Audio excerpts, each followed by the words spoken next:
Hey, what's going on everyone? We're going to start today's video by looking at what inspired me for today's topic. So I was looking at this podcast cover art and as you can see, a heavily used pixel stretch, and it just got me thinking, why can't we create something like this in DaVinci Resolve? Well, today I'm going to show you guys two different ways to create something like this in Fusion. Okay, so we have our first picture here. Let's just take it directly to the Fusion page, and we're going to start by bringing in a grid warp node, and we're going to have a look at how this node works very quickly here. So if we were to leave everything at their default and we were to now pull on any of these points on the screen, you're going to see that this will start to distort or warp that area in the picture. Now, in terms of how big this area is going to be, that's determined by the size of that circle. Okay, but for today's tutorial, we don't need to be this specific. So we're going to change the magnet type from region to selected.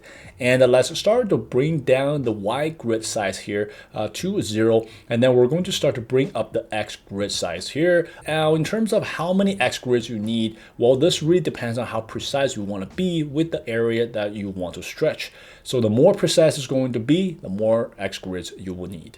So with that being said, let's just go ahead and select the area that we were going to stretch. And then all we need to do is just to start to pull this area over to the right. And right away, you're going to see that this area is now being stretched. And if you can zoom out a bit, give yourself a little more room, you can just keep stretching, keep pulling to the right. Of course, the further you go, the cleaner that stretch is going to look. But at any point, if you want to reset all this, you can simply just click on that R button there. That's going to just reset all these points.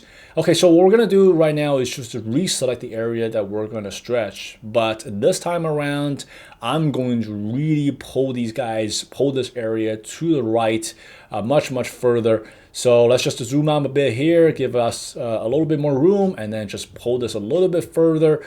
This, as you can see, is just going to create this much cleaner streak compared to what we saw earlier. This stretch effect right now is looking really good. It's very much like kind of what we saw in the introductory part of today's video. Alright guys, so we have our second picture here, and once again we're going to take it directly to the Fusion page, but this time around we're not going to use the grid warp node. Instead, we're going to use the transform as well as rectangle mask. Now, the first thing we're going to do here is to just max out the width as well as the height setting. So let's just crank up both, and you're going to see that this will allow the mask to occupy this entire picture. So now let's go back to the transform node, and we're going to uncheck the use size and aspect setting here. And then we're going to start to bring up the X size setting to create that stretchy look. But we can manually overwrite this number by writing a much higher number. And the higher you go, the cleaner, the better that stretchy effect is going to be. But of course, at some point, you're going to start to see diminishing returns. So for me, 300 is good enough. But of course, this all depends on you. Now, one other thing I want to talk about here is that the pivot setting is crucial in terms of determining where this or which area of the picture that stretch is going to be focused on. So as you can see, when we start to change the pivot, that will also change where the stretch is going to be coming from. Now let's go back to the rectangle mask node and start to put down 1 for the X part of the center setting here. This, as you can see, is going to push the left side of the mask over to the center of this picture. Now, doing this will also allow you to align this mask with the pivot point in the transform node here. So this is important because we're trying to recreate that pixel stretch effect that we saw before. But how do we do this automatically? So what we're going to do is to right-click the center setting here in the rectangle node and then select expression in the menu. We're going to override 1 with expression, which is 0.5, plus the X part of the pivot setting from the transform node. So once this is done, let's hit enter. You're not going to see any change right now, but if we were to come to the transform node, and then let's also bring up the dual screen here and then project the rectangle node over to the left screen.